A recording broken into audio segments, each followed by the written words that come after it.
ஆண்டவர் இயேசு கிறிஸ்துவில் மிகவும் பிரியமான அருள் பணியாளர்களே, அருள் சகோதரிகளே, மிகவும் பிரியமான ஏற்புக்குறிச்சியை சார்ந்த நம்பிக்கையாளரான என் சகோதர சகோதரிகளே, திருவிழாவுக்காக பிற ஊர்களிலிருந்து வந்திருக்கின்ற அன்பார்ந்த சகோதர சகோதரிகளே,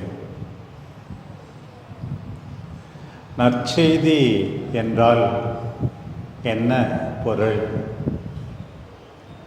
ஆண்டவர் உங்களை அன்பு செய்கிறார், என்னை அன்பு செய்கிறார் என்பதுதான். அதை மட்டும் நாம் புரிந்து கொண்டால் நிச்சயமாக நம்மால் யாருமே கஷ்டப்பட மாட்டார்கள். இன்னும் நல்லவர்களாக இருப்போம். ஆண்டவர் நம்மை அன்பு செய்ததை போல மற்றவர்களை அன்பு செய்ய தாராளமாய் இருப்போம். வல்லமை கிடைக்கும், சக்தி கிடைக்கும். எவ்வளவு பேர் நாம் எதிர்பார்க்கின்ற அளவுக்கு நல்லவர்களாக இல்லாமல் இருப்பதற்கு காரணம், உண்மையாகவே அவர்கள் ஆண்டவருடைய அன்பை உணர்ந்து கொள்ளவில்லை என்றுதான் அர்த்தம். பிரியமானவர்களே, விவிலியம் முழுவதெல்லாம் இறை வார்த்தை நமக்கு சொல்வது ஆண்டவர் நம்மை அன்பு செய்கிறார் என்று. இணை சட்டம் 7ஆம் அதிகாரத்தில் வாசிக்கிறோம், மக்கள் இனங்களிலெல்லாம் நீங்கள் மிக பெரியவர்கள் என்பதற்காக ஆண்டவர் தேர்ந்து கொள்ளவில்லை. உண்மையாகவே நீங்கள் சிறிய இனத்தாராகத்தான் இருக்கிறீர்கள். இருந்தாலும் ஆண்டவர் உங்கள் மேல் அன்பு கூர்ந்து உங்களை தேர்ந்து கொண்டார் என்று. அங்கே 26ஆம் அதிகாரத்தில் அவர்கள் அறுவடை முடிந்து நன்றி பலி புதிய நாட்டில் பாலும் தேனும் பொழிகின்ற கானான் நாட்டிலே செலுத்தும் போது இவ்வாறு சொல்ல வேண்டும் என்று ஆண்டவரே அவர்களுக்கு கற்றுக் கொடுக்கிறார். என் தந்தை ஒரு அரமேயன், அவன் நாடோடி, அவன் எகிப்துக்கு சென்றான். அங்கே ஆண்டவர் பெரிய இனமாக எங்களை பலுகச் செய்தார். அப்போது எங்களுக்கு கொடுமை, வேதனை, அவதி, அடிமைத்தனம். ஆண்டவரை நோக்கி முறையிட்டோம். அவர் எங்கள் குரலை கேட்டார். எங்களை தன்னுடைய வல்ல செயல்களால், வலிமையான கரத்தால் விடுதலை அளித்தார். பிரியமானவர்களே, இப்படித்தான் கடவுளுடைய அன்பு என்று பார்க்கிறோம். இன்றைக்கு வாசிக்க கேட்ட முதல் வாசகத்தில் நாம் கேட்டோம், ஓசே இறைவாக்கினர் நூல் 11ஆம் அதிகாரத்திலிருந்து ஆண்டவர் சொல்வதாக, இஸ்ராயேல் குழந்தையாயிருக்கும் போதே நான் அவன் மேல் அன்பு கூர்ந்தோம். எப்ராயிமுக்கு நடை பயிற்றுவித்தவர் நான் தான். அன்பால் பரிவால் அவனை கட்டி நடத்தி சென்றோம். தொடர்ந்து ஆண்டவர் சொல்லுகிறார், ஆனால் என்னை அந்த மக்கள் மறந்து விட்டார்கள். அவர்களை தண்டிக்க வேண்டும் என்று நினைக்கிறேன். தண்டிப்பேனா? தண்டிக்க முடியாது. என் இரக்கம் பொங்கி எழுந்து துடிக்கிறது. பாருங்கள் இந்த வார்த்தை, என் இரக்கம் பொங்கி எழுந்து துடிக்கிறது. இதுதான் கடவுளுடைய அன்பு. நாம் பல முறை பாடுகிறோமே, தாய்க்கு அன்பு வற்றி போகுமோ, பால் குடிக்கும் குழந்தை அவள் மறப்பாளோ, அப்படியே அவள் மறந்தாலும் நான் உன்னை மறக்க மாட்டேன். நீ நம் கண்களில் விலையேற பெற்றவள், மதிப்புக்குரியவள். உன் மீது நாம் மிகுந்த அன்பு கொண்டுள்ளோம். நான் உன்னை என் உள்ளங்கையிலே பொறித்து வைத்திருக்கிறேன். ஆண்டவருடைய அன்பை பாருங்கள். இதுதான் தந்தையாகிய கடவுள் பழைய ஏற்பாட்டிலே நமக்கு வெளிப்படுத்தப்பட்டிருப்பது. ஆண்டவர் அன்பே வடிவானவர். பாருங்கள், அவர் நம் மீது அன்பு கொண்டு நம்மை மீட்பதற்காக தன்னுடைய ஒரே மகனை இந்த உலகிற்கு அனுப்பினார். ஆண்டவருடைய பிறப்பிலே அந்த அன்பு. அவரை குறித்து நாம் கேள்விப்படுகிறோம், சென்ற இடம் எல்லாம் நன்மையே செய்து கொண்டு சென்றார். அதிலே அவருடைய அன்பு. நம் எல்லாருக்காகவும் பாடுகளை ஏற்றார், சிலுவையிலே அறையப்பட்டார். ஆண்டவருடைய அன்பு இன்றைக்கு வாசிக்க கேட்டோம். அவருடைய விழாவை அவர் இறந்த பிறகு ஈட்டியால் குத்தினார்கள், இருந்தாலும் கூட இன்னும் கொடுக்கிறார். தண்ணீரும் இரத்தமும் வெளிவந்ததாம் பாருங்கள். நமக்காக வெற்றி வீரராய் உயிர்த்தெழுந்தார். கடவுளுடைய அன்பு முழுமையாக வெளிப்பட்டிருப்பது தம்முடைய ஒரே மகனில் பாருங்கள்.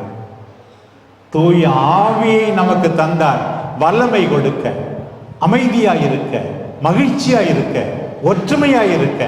ஆண்டவருடைய அன்பை பாருங்கள். நாம் எல்லாரும் ஆண்டவருடைய அன்பை அறிக்கையிட்டு சொல்ல முடியும். பிரியமானவர்களே, அதெல்லாம் இயேசு மனிதரானதில் கடவுளுடைய அன்பு மிக அதிகமாக வெளிப்படுத்தப்பட்டிருக்கிறது பாருங்கள். இயேசுவின் இதயம் எதை குறிக்கிறது? அவர் நம்மீது கொண்டிருக்கிற அன்பை குறிக்கிறது. இந்த விழா 13ஆம் நூற்றாண்டிலிருந்தே இந்த பக்தி பேசப்பட்டு வந்தது. பல்வேறு இயேசு சபை குருக்கள் கூட இதை பற்றியெல்லாம் பேசினார்கள்.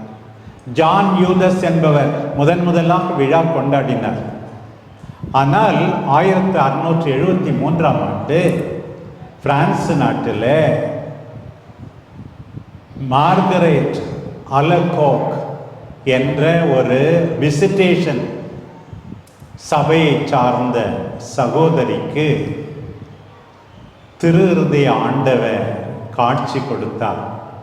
அந்த சிஸ்டரை அப்படியே தன்னுடைய மார்போடு அணைத்துக் கொள்வதாக டிசம்பர் மாதம் 27ஆம் தேதி அப்போது காட்சி கொடுத்து, என் இதயா மக்கள் எல்லாரையும் அன்பு செய்கிறது, இந்த அன்பை நீ எல்லாருக்கும் எடுத்து சொல்ல வேண்டும் என்று பல்வேறு வாக்குறுதிகளையும் திரு இருதய ஆண்டவர் அவருக்கு கொடுத்தார்.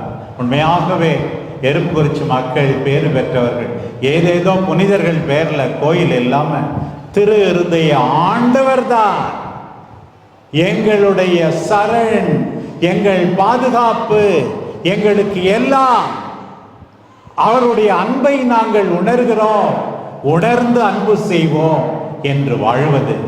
எத்தனையோ வாக்குறுதிகள் பாருங்கள். அன்றைக்கு கொடுக்கப்பட்ட வாக்குறுதிகள் பாருங்கள் சொல்லப்பட்டிருக்கிறது. அந்த மார்கரெட் அம்மாவுக்கு முதலாக நீ என்னுடைய அன்பை அறிக்கையிட வேண்டாம், உனக்கு தேவையான மக்களுடைய வாழ்வுக்கு தேவையான அத்தனை ஆசீர்வாதங்களும் அவரவர் நிலைக்கும் கிடைக்கும். திரு இருதய ஆண்டவர் மீது நாம் பக்தி கொண்டிருந்தால், பிரியமானவர்களே, முதல் வாக்குறுதி அதுதான். அவர் மீது நாம் பக்தி கொண்டிருந்தால் உன்னுடைய வாழ்க்கை நிலைக்கு ஏற்ப உனக்கு தேவையான ஆசீர்வாதம் கிடைக்கும்.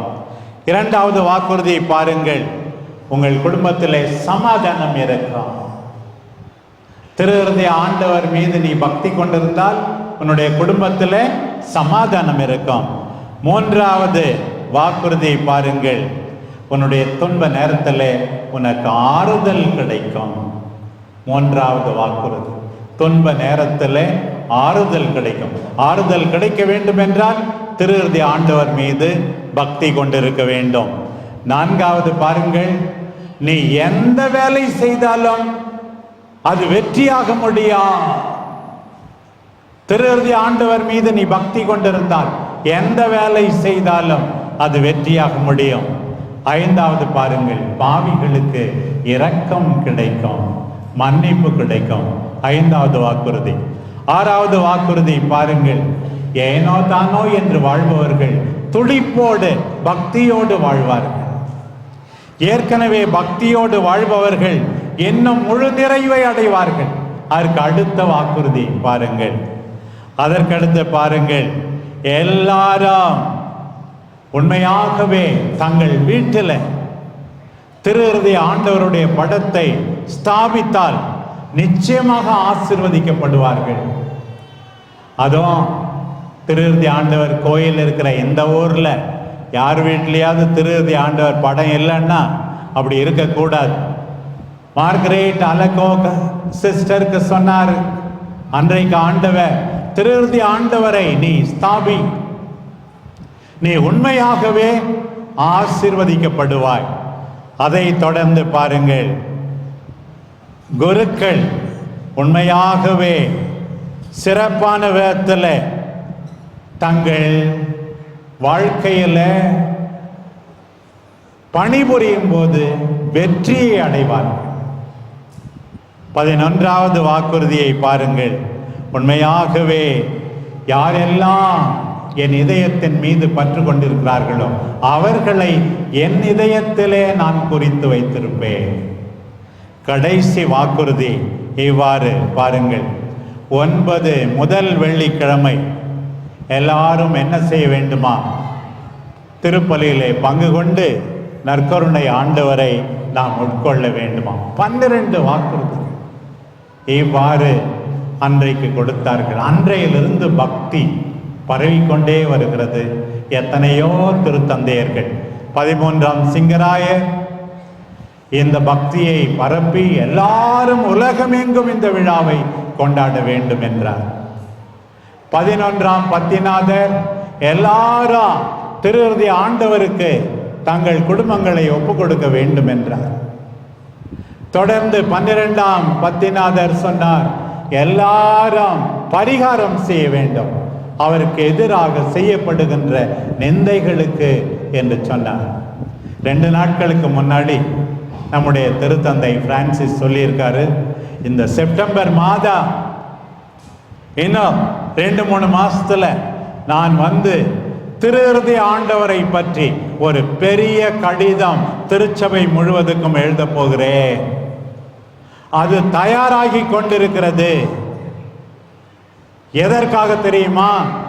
திரு இருதய ஆண்டவர் மார்கரெட் அலகோக் என்கின்ற அந்த அம்மாவுக்கு காட்சி கொடுத்து 350 ஆண்டு முடிந்து விட்டது.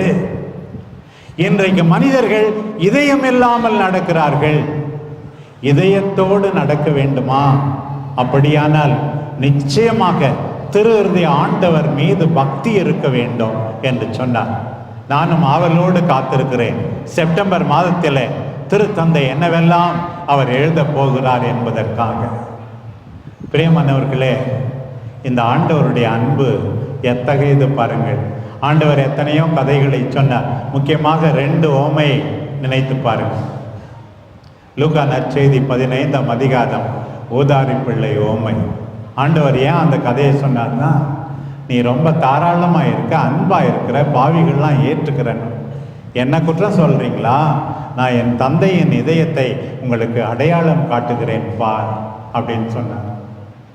அதில் வர தந்தை எப்படி அந்த தொலைந்து போன மகனுக்காக காத்திருக்கிறார். வயசான மனுஷன் தூரத்திலேருந்து வரும்போதே பரிவு கொண்டு ஓடினாராம், கட்டி அணைத்தாராம், விருந்து கொண்டாட செய்தாராம். இதுதான் தந்தையின் இதயம், நம் ஆண்டவர் இயேசுவின் இதயம். அதெல்லாம் நமக்கு என்ன பாடம்?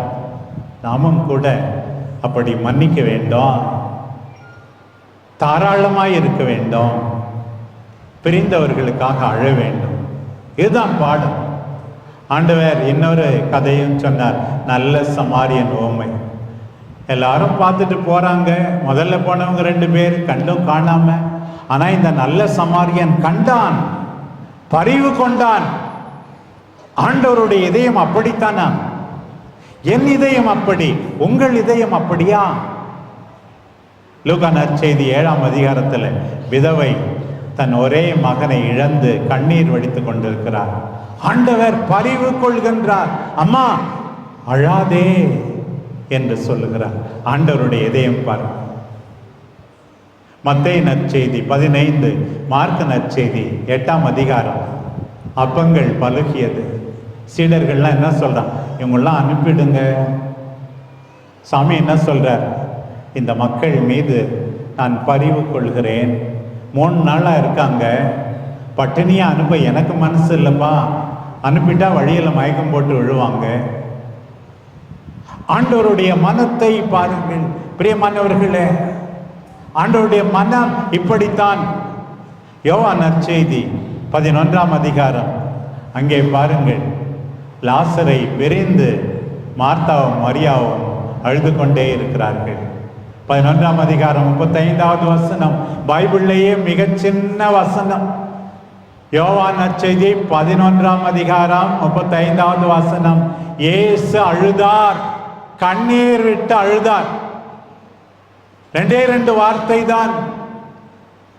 அவருடைய இதயம் நமக்கு வெளிப்படுகிறதே பார். இப்படித்தான் நம் ஆண்டவர் இயேசு மென்மையானவர், கனிவானவர். இன்றைக்கு நாம் எல்லாரும் செய்ய வேண்டியதுதான். திருத்தந்தை பிரான்சிஸ் ஒரு தடவை திருவிருந்தி ஆண்டவர் விழாவுக்கு சொல்லும்போது இப்படி சொன்னார், நாம் எல்லாரும் முதலில் மிக மிக நெருக்கமாக இருக்க வேண்டும். ஆண்டவர் நமக்கு நெருக்கமாக இருக்கிறார்.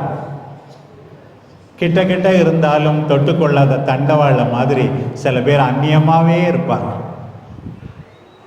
உங்கள் உறவினரோடு நெருக்கமாக இருக்கிறீர்களா? அவர்கள் பார்ட் ஆஃப் த லேண்ட்ஸ்கேப், பூமி மாதிரி, மரம் மாதிரி அப்படின்னு சொல்லி கண்டுக்காம இருக்கிறீங்களா? சாமி என்னை கேட்கிறார்.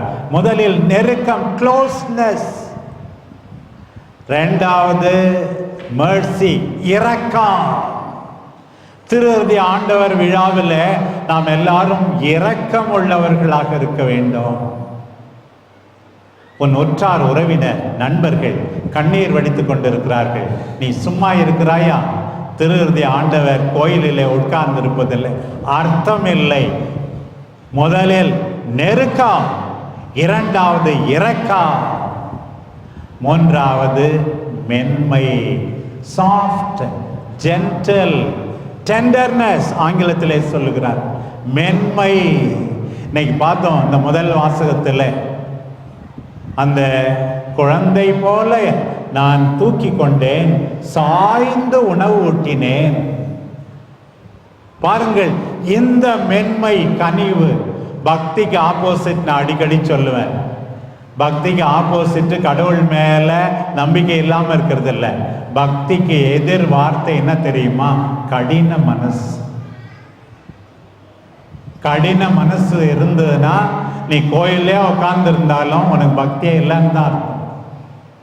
திருத்தந்தை சொல்லுகிறார், நம்ம எல்லாருக்கும் தேவை பாருங்க, நெருக்கம் வேண்டும், இரக்கம் வேண்டும், மென்மை வேண்டும் பாருங்க. இன்னொரு தடவை நம்முடைய திருத்தந்தை மிக அழகாக நம்ம எல்லாருக்கும் சொல்லுகின்ற அன்பான வார்த்தைகள் பாருங்கள். ஆண்டவருடைய திருவிழாவை நாம் எல்லாரும் கொண்டாடுகின்ற போது உண்மையாகவே மிக மிக மகிழ்ச்சியோடு செயல்பட வேண்டும்.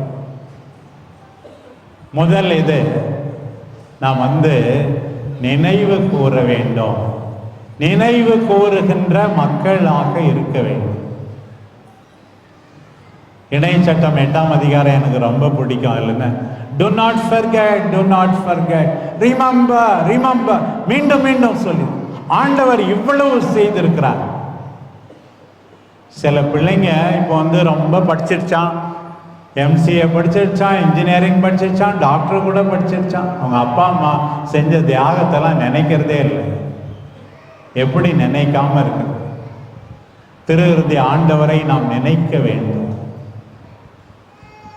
நினைவு கூற வேண்டாம், கடவுளுடைய அன்பை நினைக்க வேண்டாம். நினைவு கூறுகின்ற மக்கள் உடைய கடந்த கால தொடக்கத்தை நீ ஒருபோதும் மறக்க கூடாது. சின்ன பிள்ளையா இருக்கும்போது எப்படி நடந்தோம் அப்படின்னு சொல்லி, எப்படி இருந்தோம், சாப்பாட்டுக்கே வழி இல்லாம இருந்தோம், இப்ப இப்படி இருக்கும். எல்லாம் ஆண்டவர் போட்ட பிச்சை. ஆண்டவர் நமக்கு நம் வாழ்விலே செய்கின்ற அற்புதம் நினைத்து பார்த்தால் அப்படின்னா என்ன அர்த்தம்? நன்றியோடு நாம் வாழ வேண்டும் என்றுதான் அர்த்தம். உண்மையாகவே ஆண்டவர் செய்த அத்தனையும் நினைத்து பார்க்க வேண்டும். இரண்டாவது, திருஇறுதி ஆண்டவருடைய படத்தை பார்க்கும்போது தெரியும், பின்னணியில் சிலுவை இருக்கும், முள்முடி இருக்கும், இதயத்திலே கூட துன்புறுவது தெரியும். நீ உன் குடும்பத்தாருக்காக துன்புற வேண்டும், ஏனென்றால் இயேசு உனக்காக துன்புறுகின்றார். மற்றவர்களை துன்பத்துக்கு உள்ளாக்காதே, மற்றவர்களுக்காக துன்புறு, துன்புற்று மகிழ்ச்சியை கொடு. இதுதான் மிக முக்கியமான செய்தி. திருஇறுதி ஆண்டவரை உற்று பார்ப்பவர்கள், நான் துன்புறுவேன், நான் வேலை செய்வேன், நான் மொபைலையே பார்த்து கொண்டு டிவியையே பார்த்து கொண்டு சும்மா உட்கார்ந்து இருக்க மாட்டேன். எந்த விதத்தில் எல்லாம் அம்மாவுக்கு மற்றவர்களுக்கு உதவி செய்ய முடியுமோ அப்படி நான் உதவி செய்வேன், துன்புறுவேன் என்பது. கடைசியாக நான் ஆறுதல் அளிப்பேன். இதுதான் கடைசி செய்தி. நாம் எல்லாரும் ஆறுதல் அளிக்க வேண்டும். ஆண்டவர் சொல்லுகிறார், பயப்படாதே. பைபிளில் 365 முறை சொல்லப்பட்டிருக்கிறதாம் பிரியமானவர்களே. அஞ்சாதே, நான் உன்னோடு இருக்கிறேன், பயப்படாதே. திருஇறுதி ஆண்டவர் நம்மை பார்த்து சொல்லுகிறார். இந்த 2வது வாசகத்தில் நாம் கேட்டோம் பாருங்கள், பவுல் ஜெயிலில் இருந்து எழுதுறாரு. என்ன தெரியுமா? நீங்கள் எல்லாரும் கிறிஸ்துவனுடைய அன்பை புரிந்து கொள்ள வேண்டும். நம்பிக்கை வழியாக கிறிஸ்து உங்கள் உள்ளங்களில் குடிகொள்வாராக. அவருடைய அன்பின் அகலம், நீளம், உயரம், ஆழம் எல்லாவற்றையும் நீங்கள் தெரிந்து கொள்வீர்களாக. கிறிஸ்துவின் அன்பை தெரிந்து கொண்டால் நீங்கள் எப்படி இருப்பீர்களா? அன்பே உங்கள் வாழ்வுக்கு ஆணி வேறும் அடித்தளவுமாயிருக்கும். நான் அப்படித்தான் ஆரம்பித்தேன் இன்றைக்கு. அன்பே உங்கள் வாழ்வுக்கு ஆணி வேறும் அடித்தளமுமாய் இருப்பதாக. தொடர்ந்து நாம் பார்க்கிறோம், இவ்வாறு நீங்கள் முழு நிறைவை அடைவீர்களாக. பிரியமானவர்களே, திருஇறுதி ஆண்டவரின் அன்பை இன்றைக்கு உணர்ந்து கொள்வோம். மென்மையாக இருப்போம், இரக்கத்தோடு வாழ்வோம், உறவினரோடு நெருக்கமாக இருப்போம். நினைத்து பார்ப்போம் ஆண்டவர் செய்ததை, மற்றவர்கள் செய்ததை. துன்புறுவோம், ஆறுதல் அளிப்போம், நம் வாழ்வு சிறக்கட்டும். நம் அன்பு தாய் அன்னை கன்னிமரியா இந்த மகனை ஒத்திருந்தார். நாளைக்கு அந்த மரியாவின் மாசற்ற இதயம், அதை நினைத்து பார்க்கிறோம். அந்த தாயும் புனித அந்தோணியார், எல்லா புனிதர்களும் நமக்காக பரிந்து பேசுவார்களாக. ஆமென்.